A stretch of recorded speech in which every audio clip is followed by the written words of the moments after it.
माननीय माननीय अध्यक्ष महोदय, आज मैं सदन को एक कहानी सुनाना चाहता हूं। कहानी का शीर्षक है चौथी पास राजा।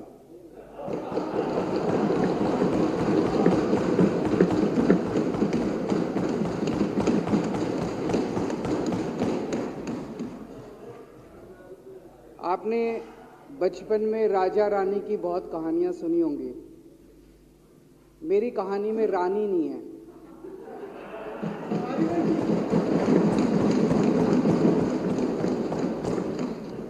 बस राजा है। ये एक ऐसे राजा की कहानी है अध्यक्ष महोदय, जो अनपढ़ था, चौथी पास था, बेहद अहंकारी था, बहुत अहंकार था, बहुत ज्यादा, और पैसे की इतनी हवस थी, इतना भ्रष्टाचारी था, इतना भ्रष्टाचारी राजा था। ये एक महान देश की कहानी है। एक बहुत महान देश था, कई हजार साल पुराना देश। उस देश में एक गांव में एक बहुत गरीब परिवार में एक बच्चे का जन्म हुआ। जब बच्चे का जन्म हुआ तो ज्योतिषी ने कहा, गांव में ज्योतिषी होते हैं, आते हैं, वो पत्री बनाते हैं। ज्योतिषी ने कहा, माई तेरा लड़का बड़ा होके बहुत बड़ा सम्राट बनेगा। माई को यकीन नहीं हुआ, मेरा इतने गरीब हूं मैं, कहां से मेरा बेटा सम्राट बनेगा। तो उसने कहा, नहीं, तेरे बेटे के ग्रह बताते हैं तेरा बेटा बहुत बड़ा सम्राट बनेगा। बेटा धीरे धीरे बड़ा होने लगा। स्कूल, गांव का ही स्कूल था, स्कूल जाता था। उसका पढ़ने वढ़ने में मन नहीं लगता था। तो चौथी के बाद उसने किसी तरह से चौथी करी। चौथी के बाद उसने स्कूल छोड़ दिया। गांव के पास एक रेलवे स्टेशन था।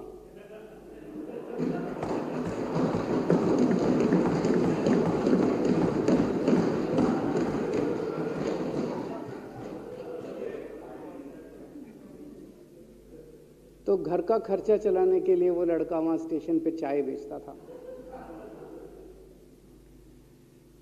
लड़के को भाषण देने का बड़ा शौक था। सारे गांव के लड़कों को इकट्ठा कर लेता, आसपास के गांव के भी इकट्ठा कर लेता, सामने वो खाट डाल लेता, उस पर चढ़ जाता और भाषण देता। धीरे धीरे आसपास के गांव के लड़के भी इकट्ठे हो गए। जिस भी चीज में भाषण देता, एक बार शुरू हो जाता तो बंद ही नहीं होता। अब ज्योतिषी ने कहा था, लड़का बड़ा हुआ, बड़ा होके एक दिन उस महान देश का वो राजा बन गया। पूरे देश में उसका नाम हो गया चौथी पास राजा। लोग उसको चौथी पास राजा कहते थे। अब उसे आता जाता कुछ था नहीं, पढ़ा लिखा था नहीं। अफसर आते, कुछ कुछ अंग्रेजी में चपर चपर करते, उसको समझ नहीं आता।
भ्रष्टाचार खत्म हो जाएगा देश से।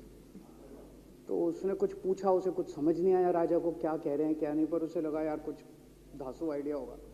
उसने एक दिन रात को 8 बजे टीवी चैनलों पे जाके नोटबंदी कर दी। बोला सारे नोट बंद। पूरे देश में हाहाकार मच गया, तड़प गए लोग, धंधे बंद हो गए, दुकानें बंद हो गई, लोग बेरोजगार हो गए, बुरा हाल हो गया पूरे देश। लंबी लंबी लाइनें लग गई पूरे देश के अंदर। लोगों ने जाके उसको कहा जी नोटबंदी कर दो, आतंकवाद खत्म हो जाएगा। ना आतंकवाद खत्म हुआ, ना भ्रष्टाचार खत्म हुआ, देश बर्बाद हो गया। वो महान देश जिसका वो राजा बना था, वो देश 10 साल 15 साल 20 साल पीछे चला गया उस नोटबंदी से, उस चौथी पास राजा की वजह से। एक दिन कुछ लोग गए उस राजा के पास, बोले जी खेती खूब बड़ी हो जाएगी, ये किसानों के कानून पास कर दो। अब उसको कुछ अकल नहीं थी राजा को, अनपढ़ राजा था। उसने साइन कर दिए, 3 काले कानून पास हो गए किसानों के। पूरे देश के किसान सड़कों पे, जगह जगह मोर्चे, 750 किसानों की मौत हो गई 1 साल के अंदर। अंत में राजा को वो कानून वापस लेने पड़े। धीरे धीरे देश की समस्याएं बढ़ती गई, क्योंकि राजा ऐरे गहरे। इससे पहले एक और राजा आया था, मोहम्मद बिन तुगलक। वो भी ऐसे ही करता था, कभी उसने देश की राजधानी बदल दी, कभी बोला मैं चमड़े के सिक्के बनाऊंगा। उसी तरह से ये था अनपढ़ राजा, कुछ भी कर देता था। अब राजा को एक दिन लगा यार मैं तो राजा बन गया, पता नहीं कितने दिन रहूंगा। तो उसकी गरीबी में जो जीवन उसने जिया था, उसे लगा यार पैसे तो कमाने चाहिए। पैसे कैसे कमाऊं? पैसे कमाऊंगा तो जनता में छवि खराब होगी। तो उसने अपने एक दोस्त को बुलाया और उस दोस्त को बोला कि ऐसा करते हैं कि मैं तो राजा हूं, सारे सरकारी ठेके तेरे को दिलाऊंगा, सारी कंपनियां तेरे को दिलाऊंगा, सरकारी पैसा तेरे को दिलाऊंगा। नाम तेरा, पैसा मेरा। तेरे को पूरे उस पे 10% कमीशन तेरे को मिलेगा, सारा पैसा मेरा। दोस्त मान गया। दोस्त को क्या था, फ्री में पैसा मिल रहा था, दोस्त मान गया। उसके बाद दोनों ने मिलके जो देश को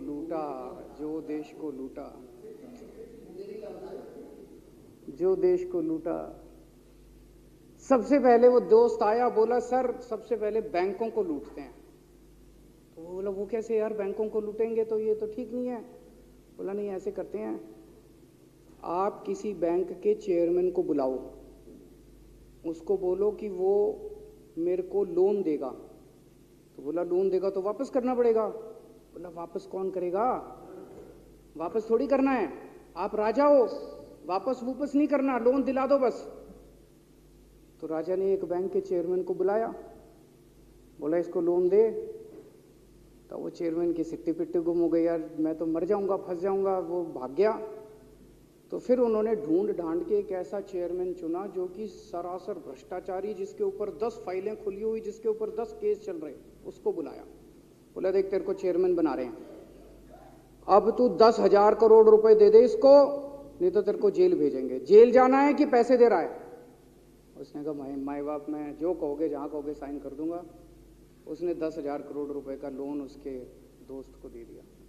ऐसे करते करते 1,00,000 2,00,000 करोड़ रुपए इन्होंने बैंकों से लूट लिए। राजा ने, चौथी पास राजा ने और उसके दोस्त ने मिलकर 2-2.5 लाख करोड़ रुपए बैंकों से लूट लिए।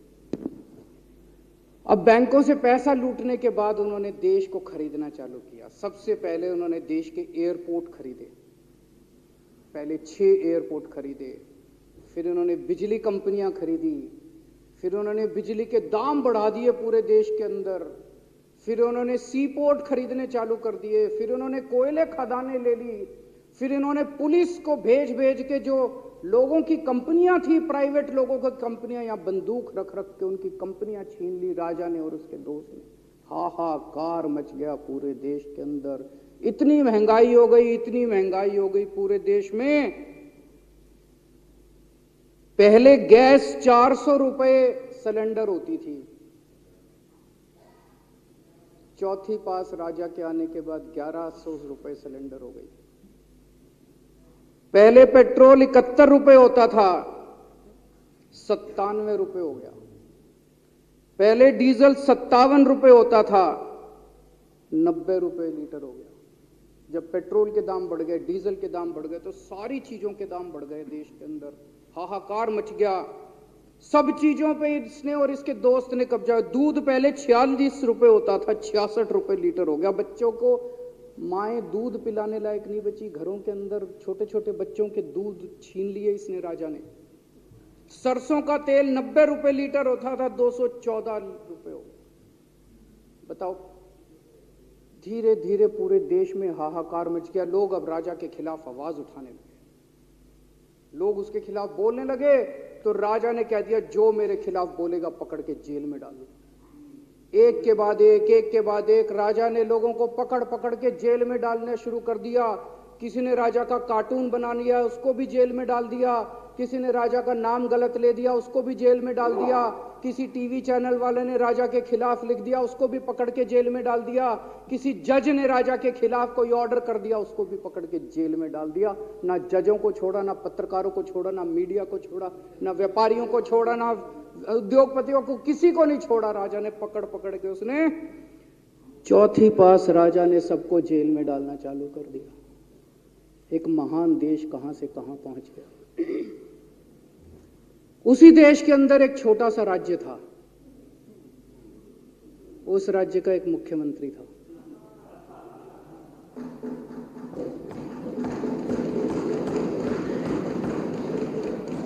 उनके चेहरे पे भी स्माइल आ गई,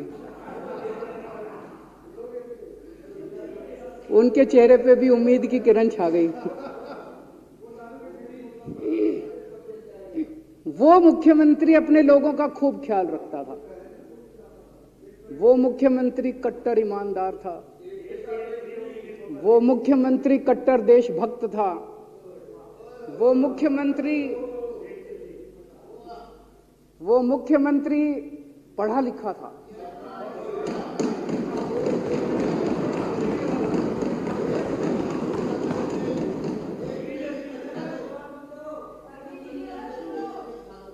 उस मुख्यमंत्री ने अपने लोगों को महंगाई से छुटकारा दिलाने के लिए बिजली मुफ्त कर दी। भाई साहब, उसके बाद तो चौथी पास राजा पागल हो गया। उसने बुला के जो हड़काया उस मुख्यमंत्री को कि तेरी हिम्मत कैसे हुई। उसे लगा राजा ने तो सारी बिजली कंपनियों पे कब्जा कर रखा था। उसे लगा अगर ये बिजली मुफ्त करने लग गया तो बाकी देश में तो मेरा बेड़ा गर्क, मेरी बिजली कंपनियां लुट जाएंगी, ऐसे कैसे चलेगा। उसने उसको कहा, खबरदार, तूने बिजली मुफ्त के। मुख्यमंत्री नहीं माना। धीरे धीरे उस मुख्यमंत्री ने अपने गरीबों के स्कूल ठीक करने चालू कर दिए। तो राजा ने उसको बुला के और हड़काया। राजा बोला, ये क्या कर रहा है तू, स्कूलों के में बच्चों को पढ़ाता है, तू स्कूल खोल रहा है, ये बंद कर, ये सब, ये नहीं चलेगा इस देश का। वो नहीं माना मुख्यमंत्री। फिर उसने मुख्यमंत्री ने सबके इलाज मुफ्त कर दिया, सबके लिए शानदार मोहल्ला क्लिनिक खोल दिए, इलाज मुफ्त कर दिया। राजा तो बिल्कुल ही पागल हो गया। धीरे धीरे जनता को पता चला कि राजा कैसा है। एक दिन लोगों ने उस राजा को उखाड़ के फेंक दिया।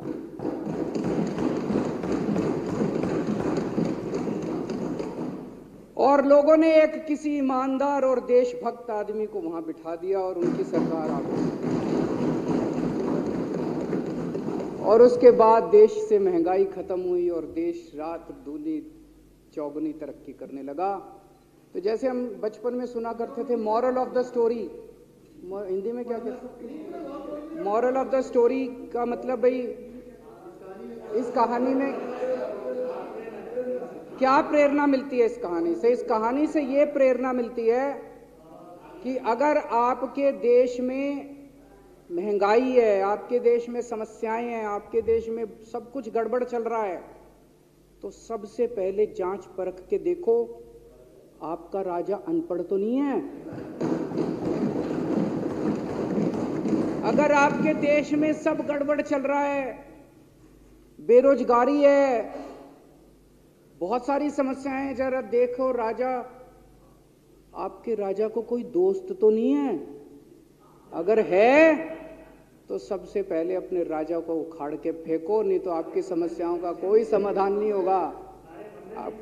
आपकी समस्याओं का कोई समाधान नहीं होगा। वो पढ़ा करते थे, अंधेर नगरी चौपट राजा, सवा शेर बाजी सवा शेर खाजा। बहुत बहुत शुक्रिया।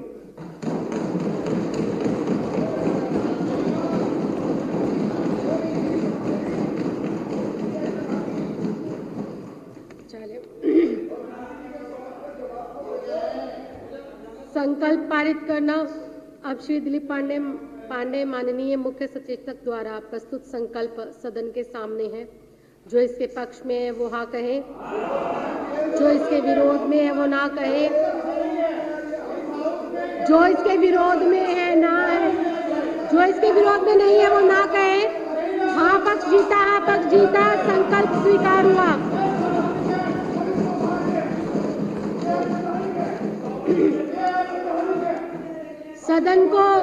सदन को अनिश्चित